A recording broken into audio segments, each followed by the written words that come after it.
Hello from the brutal capitalist dictatorship of Kuala Lumpur.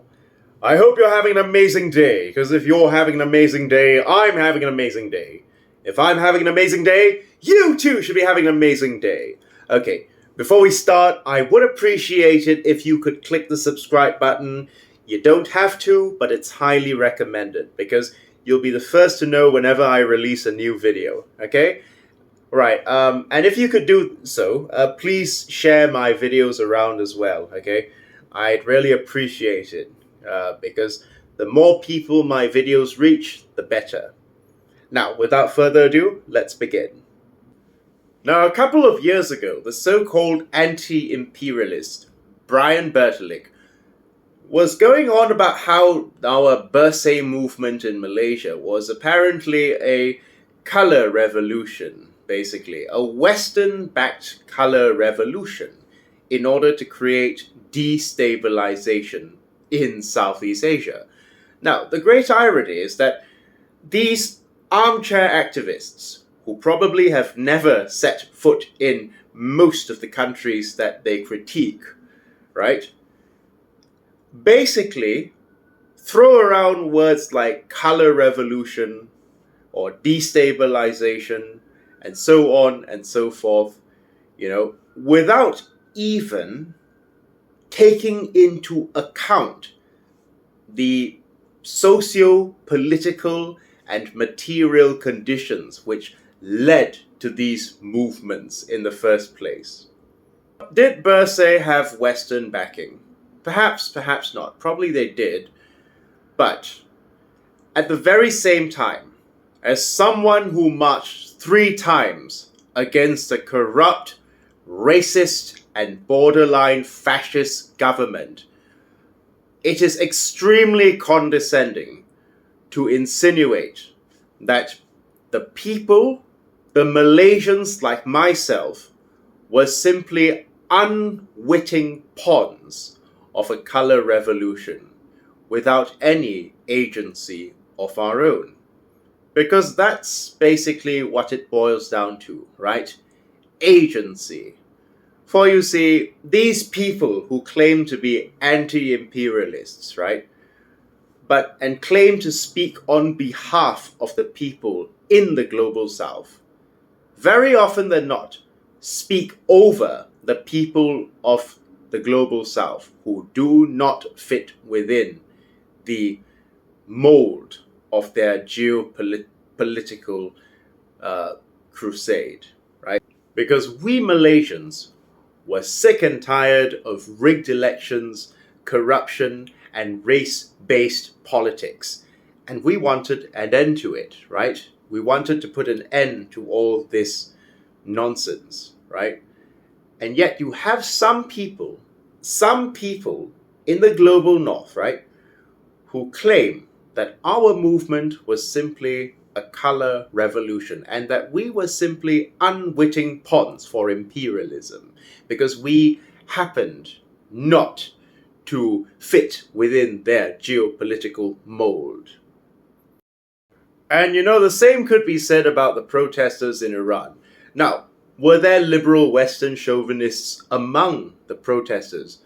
I have no doubt there were. But the fact of the matter is that the vast majority of the people protesting in Iran against the Ayatollah were basically a powder keg that was exploding as a result of austere far-right Islamic policies and basically treating women and homosexuals like second-class citizens. And the Iranian government's constant clamping down of civil liberties, It's not only people in the global north who like freedom of expression, who like freedom to dress how they like, who like freedom to be themselves, These things are not exclusive in the global north, yeah? But over the last 2 years of interacting with these so-called third worldist anti-imperialists, I've realized just how easily many of them would throw people like us, people actually living in the global south, under the bus simply because we do not fit their geopolitical narrative in their crusade against the West, right? Because this is a fact. The people of the global South are not a monolith, right? In China, not every Chinese person supports the Chinese Communist Party. That is a fact. Although that's not what many of these anti-imperialists like Bertalik or people like Doug Kim or anyone like that want you to know, right? It's assumed that, or rather, it's peddled that if you, for example, you are against the Chinese Communist Party, you must be anti-Chinese. And for the record, I'm not for or against the Chinese Communist Party, but I can see just how disingenuous this narrative is, because then what are you going to call my students from China, some of whom are vehemently against Xi Jinping and vehemently against the Communist Party? Are you going to call them traitors? Hanjians? What are you going to call them, right? I mean, setting aside the fact that many of these so-called anti-imperialists, right, would throw women and LGBT people in, fundamentalist Islamic societies under the bus, because any critique of these policies that were created by these societies, many of which were left behind by the Western colonists, yeah, right? Any critique against the state policy of these people, is lambasted as being Western chauvinists, And I myself, despite being a Malaysian Chinese, born in Malaysia, bred in Malaysia, born and bred in Malaysia, raised in the global South, studied in Australia, have been labeled a Western imperialist simply because I want secularization of Malaysia. I want basically freedom of religion, not just for us Chinese and Indians, but for everyone, including the Malays. Because in our constitution, you can't be a Malay and a non-Muslim. You're Muslim from the day you're born. And in case you weren't aware, apostasy is illegal in most Islamic countries, right? I want freedom of religion for the Malays. I want them to stop, the authorities to stop decriminalizing homosexuality. And I get called an imperialist, right? A Western imperialist by these armchair anti-imperialists who sit comfortably in their own countries knowing full well that their daughters will never be subjected to Taliban-style dress codes, or that their gay sons will never be persecuted or bullied or beaten up, right? Yeah. Right? I mean, you have people like, Infrared Haas calling themselves Taliban Stalinists. But when we know for a fact that these people could never live the austere life of someone from the Taliban, and they would never wish to live this kind of lifestyle either, right? And yet they would impose it on people in the global South, right? They would impose it on people in the global South as long as it basically helps in achieving their geopolitical aspirations against the West, right? You can't make an omelette without breaking eggs. So where are the eggs that get broken, right? The people of the global South. And even I who have put myself in the firing line against imperialists, I who have been banned on Reddit for hate speech against sexpats, have now been thrown under the bus by many of these so-called anti-imperialist Asian activists, simply because I point out the problematic trends in my own society, right? They were happy to support me when I talked about, how people of color must be proud of their cultures, people of color must not be ashamed of their heritage, and basically, the Western way is not the best way. Yes, I have spent the last couple of years, emphasizing these points, right? And all these years they were happy to support me. But now, when I intend to engage in some self-crit in my own Asian society, I'm labeled a self-hating Chinese. Because in case you weren't aware, I'm Malaysian Chinese, but I don't speak any Chinese. No Mandarin, no dialect. I'm not proud of this fact, but I'm neutral to this fact either. I'm not ashamed of it, right? But there is a trend, right, in Malaysia of coconuts and bananas. You can watch that video on coconuts and bananas. Coconuts means Indians who don't speak Tamil or Hindi. Bananas means Chinese who don't speak any Chinese. There is a trend of them being ostracized and alienated. And if you have the stomach for it, I can even recommend this article that I'll put in the description box that you can read yourself, to read just how viciously bullied these outcasts of these racial groups get picked on by the social chauvinists in these groups. There are some Asian Americans, right? Some Asian American diaspora activists who are extremely disingenuous, saying that when I say the Chinese ultra, I'm referring to every single Chinese person. This is utter bullshit, and you know it.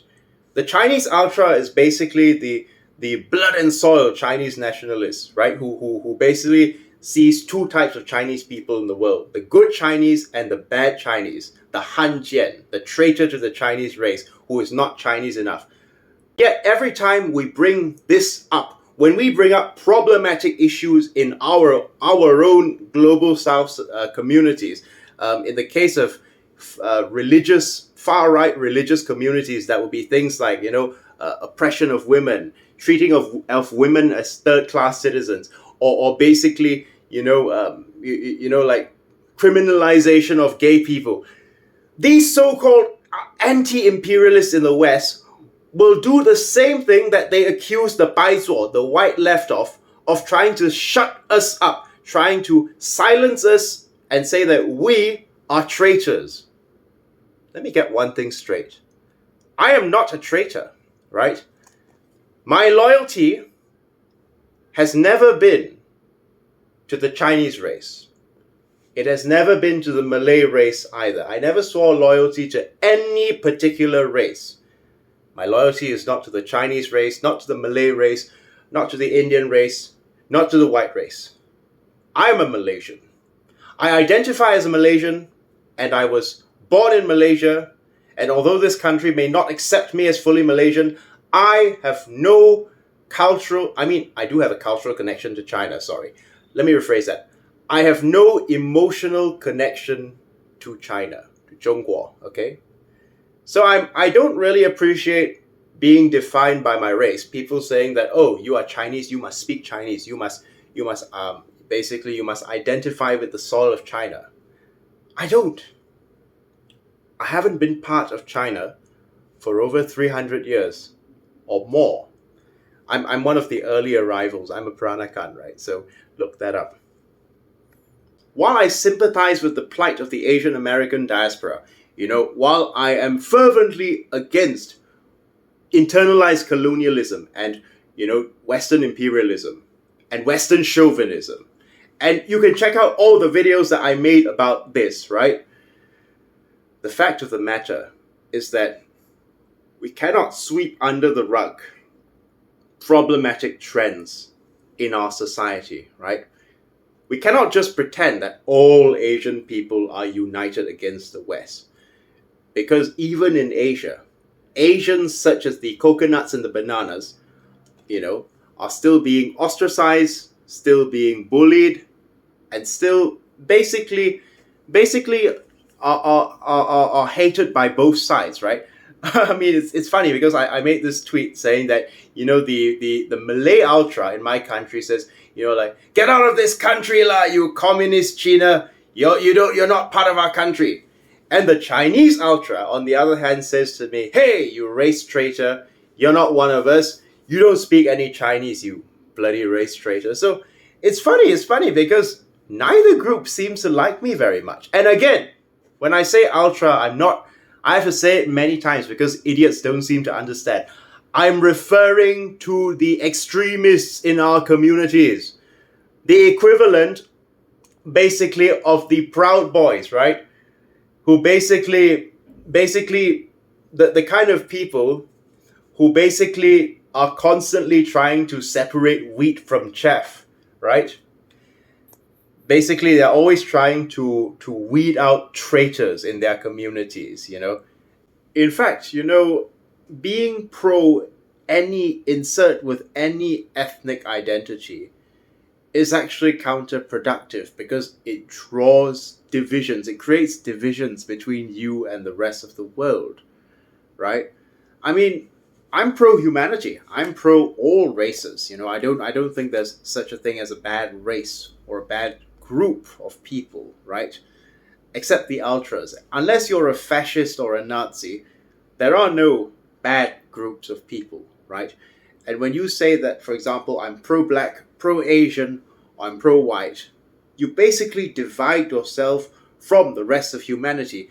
But even among these groups that profess to be pro-Asian, you'll find that they're always conducting cultural gatekeeping or purity tests to determine which of their members are real Asians and which ones are fake Asians. Like, I know a lot of people will praise someone like Doug Kim as being a pro-Asian activist.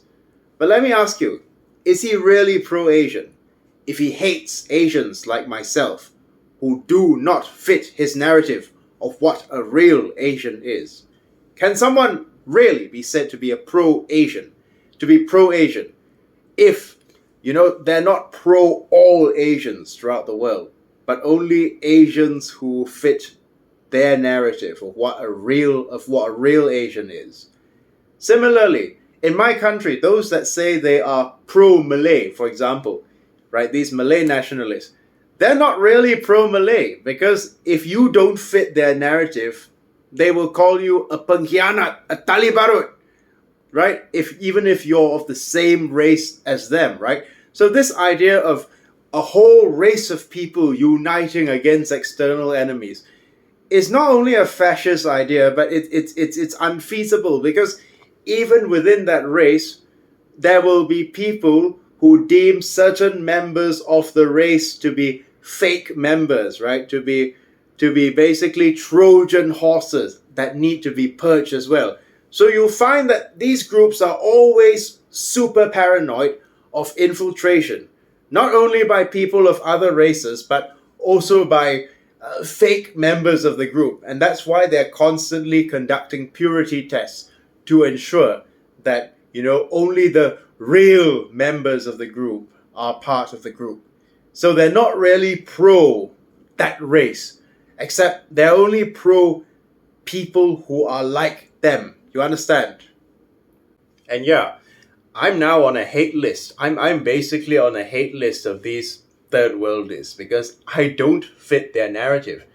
But the fact of the matter is that none of my views have changed. None of my values have changed whatsoever. I'm still the same person with the same opinions. You just liked me a lot more last time because I never brought up problems.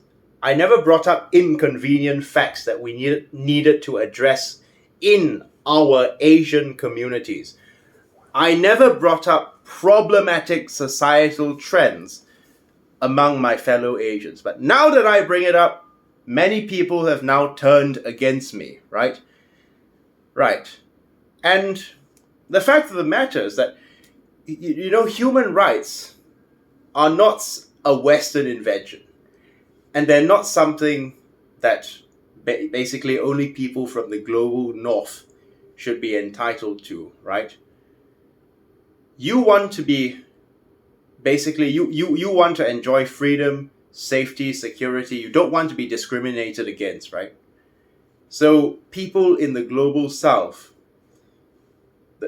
when they bring up issues that pertain to the global south, you should just keep your fucking mouth shut if you can't, if you have no idea what these people go through, right? I mean, instead of trying to silence them, basically dismiss their experiences as bullshit, their lived experiences. Because let me tell you, self-crit is not a bad thing. There are problematic societal aspects in the global south as well. And I'm not blaming them entirely because, all this obsession with race and seeing everything through the lens of race, like, oh, you are a Chinese person, you must be this way. You're a Malay person, you must be this way. It's something that occurred as a result of the British. I don't blame my countrymen completely, but I hope that we Malaysians can basically look past race and just see everyone as Malaysians. No such thing as a good Chinese, a bad Chinese, a good Malay, a bad Malay, good Indian, a bad Indian. We're all Malaysian, okay? We're all different. And we should just respect our differences and not try to basically belittle or condemn or hate one another based on our differences. Thank you. And to all you global North anti-imperialists who are calling me a Western stooge because I bring up problems in my society, fuck you!